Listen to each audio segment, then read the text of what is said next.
Greetings, it is I, Titus Naramantical, your Lord Emperor here of the Dracovin Empire, and welcome once more. How is everybody doing today? It is once again time to discuss tabletop and to dive into the Pathfinder TTRPG and its world, Golarion. So whether you're joining me, of course, live on Twitch over there, or later on YouTube, and some viewers up on there, hello everybody. You YouTube people there, please just remember to give the basic support for the anti-algorithm stuff, or the pro-algorithm stuff of liking, subscribing, ringing the bell, and all that kind of stuff. My question for all of you today, wherever you are, is have you played a Poppet? A Poppet is a very interesting ancestry play because they are incredibly rare, which we're going to dive into now. So the first thing I'm going to say is I'm going to suggest some books to give some basic information on, and this will share some information beyond just the ancestry version of Poppet, because this will include the construct version of Poppet. We will talk about it, but Adventurer's Armory 2, and the Grand Bazaar, and of course the Pathfinder Society Guide are the three books that you will want to look into. So, what are Poppets? Well, Poppets are technically two different groups. The construct creature and the ancestor, but they are both the same in a way. Your normal Poppet, your non-ancestry one, is a small, mindless, magical construct that is designed to serve as a familiar or help with very simple tasks. Very basic. It can be controlled by its owner via a small token. And due to this simplicity, they are often augmented and customized in many ways. It becomes down to a rarity that occurs. Something that is a strange miracle in amongst all Poppets.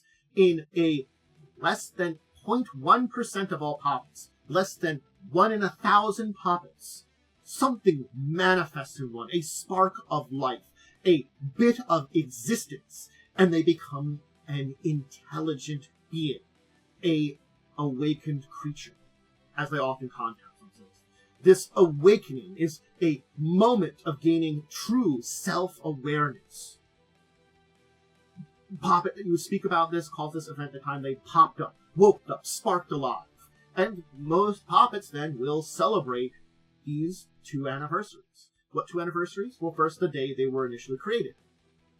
For most Poppets, they learn the secondhand or studying their creators' records, and then the day they awoke to consciousness, to a mind, to knowing what life is. Now, if you look at a Poppet, well, they're usually in humanoid forms. They are puppets, in a way. They're usually made of cloth, wood, or wicker. Most are between 1 and 3 feet tall and weigh about 6 to 30 pounds. Many of them are, unfortunately, made of pretty flammable material, so they do have to worry about facing about fire. Even ones that are more metal, with things like tin or delicate talkwork built into them, they have to worry about melting stuff there, because they're usually softer metals even then. And usually it is virtually unheard of for more than one Poppet to be the same, especially ones that are awakened. So, yes, some will have mechanisms within them, but they will be less magical and more clockwork. Hinges or little gears and stuff like that. And Poppets will also worry about, well, keeping their inner workings going, so rust, grit, water, especially if they do have these mechanical parts, make them really worried about that. And just to know, ordinary Poppets can't talk, or if they can, they only repeat pre-programmed phases, and just will communicate with, like, notes on their bodies put on them by their masters. So, these awakened Poppets can speak with you, can talk with you, they can converse with you. Now, Poppets like aiding others and novel experiences, and both of this lead them to naturally be the life of an adventurer. So, majority of those very rare awakened Poppets will become adventurers. Rarely are they driven for desire for treasure, but more like adorning themselves with jewelry, or using their finds to better the lives of others. It's because they have this natural inclination to help people. It's part of why they were originally created, so it does ingrain into their nature as an awakened being. So bards, champions, or something to gravitate. Because of their size and general commonness, they do make the poor fighters and rangers, but certain Poppets take out these classes and drive to display their courage or prove naysayers wrong. So, just because they are a little physically impaired doesn't mean they're not going to go and be strong at what that is. They can prove their strength.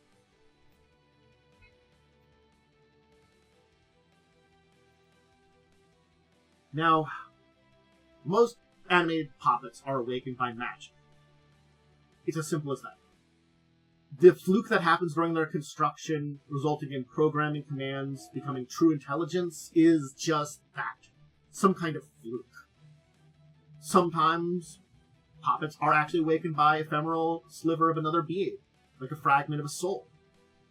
There might actually be occasionally a glimpse this being that's still in there, but they're still separate people. And the rarest ones can actually come because of love. When their master earnestly wishes for them to true. So, spark of magic, fragment of a soul, or just pure the power of goddamn love gives this thing some form of life and intelligence. It can happen.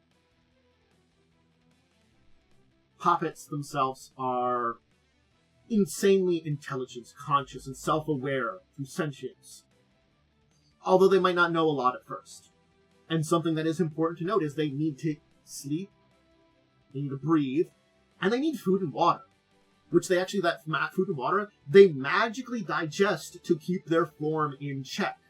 So, there is a magic to their nature that they can eat food and water, but they also still need everything that a life form needs to survive. Unfortunately, because of the nature of their construction, as most of them tend to be ramshackle, majority of Poppets, when awakened, only live about 30 years. There are some exceptions of some that were built by ancient civilizations, like the Aslant and Jiska Imperium, which might be very old, but rarely remember their creators or their original reason by creation. So, you could possibly find in ancient Aslanti ruins or ancient ruins of the Jiska Imperium a Poppet that still functions, still is there. It just won't remember anything from that time. Now, the majority of Poppets live in cities, since toy and clockwork specialists that would be creating them typically live there. Poppets made by reclusive creators might actually enjoy the wilderness, though.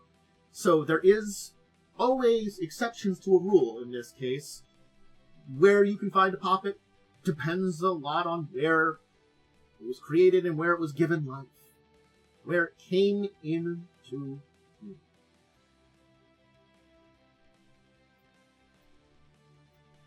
I like this little one, the little sloth Poppet. With the broom. Sweeper, a Poppet janitor.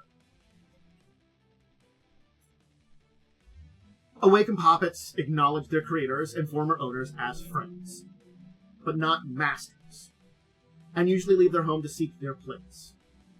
Most celebrate those 2 birthdays that I mentioned. Intelligent Poppets are so rare that most have never met another of its own kind. Instead, they tend to live alongside larger creatures and get along with them well. They often look to other creatures that also found self-awareness and politely speak to mindless constructs and items in the hope of making a good impression when these objects also awaken. Poppets, as I said, were built to aid others originally, and so when they awaken, they retain that instinct, and though individuals are individuals, they do tend to lean towards good nature. It doesn't mean you can't find Poppets outside of that. Each is their own individual, and their creation may make a difference in that. But yes, that nature of why they originally were created does leave an imprint on them in general. Some, though, will only want to stay out of trouble. Look for others of their own kind, or maybe even unearth their own secrets. Now, Poppets are very rarely religious, except when they were created as defined by faith, which then they're very religious, often to the point of zealotry. Brig, Castlinde, and Nethys are popular among Poppets who found faith later in life, so there are some that have found it. certainly, and those are the ones that are popping. Poppets are usually regarded in most communities very well, save for ones that are very insular or superstitious. And they are known to make a master or artisan's life easier, especially in large trade cities like Absalom and Kathy. And even jaded city dwellers are often delighted by an awakened Poppet's ability to carry on long conversations. Now, when we turn to Golarion, well, Poppets are actually a basic and widely evolvable construct familiar among Pathfinders. Hey, remember I said they're familiars when they're non-awakened, which means that awakening could easily end up happening with a Pathfinder, and you're right in that adventuring spirit there. In nations that are entrenched in aristocracy, like Cheliax and Caldor, Poppets are specifically built as toys by nobles for their children. These expensive Poppets are sometimes armed with hidden weapons to protect their charges. They're often treated with deference or caution by commoners who don't wish to for a spoiled child's tantrums. Once awakened, these Poppets can be a little bit more snooty and consider themselves aristocrats themselves. In very heavy magic nations like Osirian and Nex, where construct servitors are common, Poppets draw little attention and command little respect. And while they're usually assumed to be working for a powerful master, their tasks must not be very important if a simple Poppet was dispatched.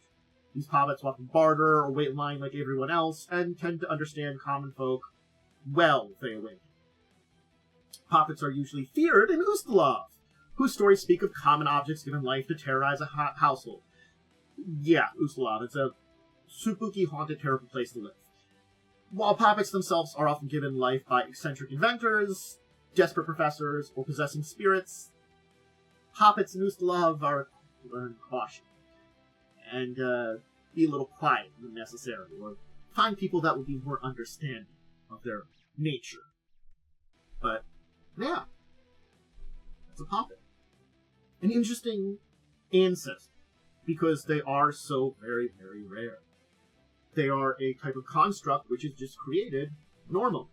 And this isn't to say, like, this is necessary, the most unusual thing to happen to a construct. Certainly there have been stories of other types of constructs gaining sentience.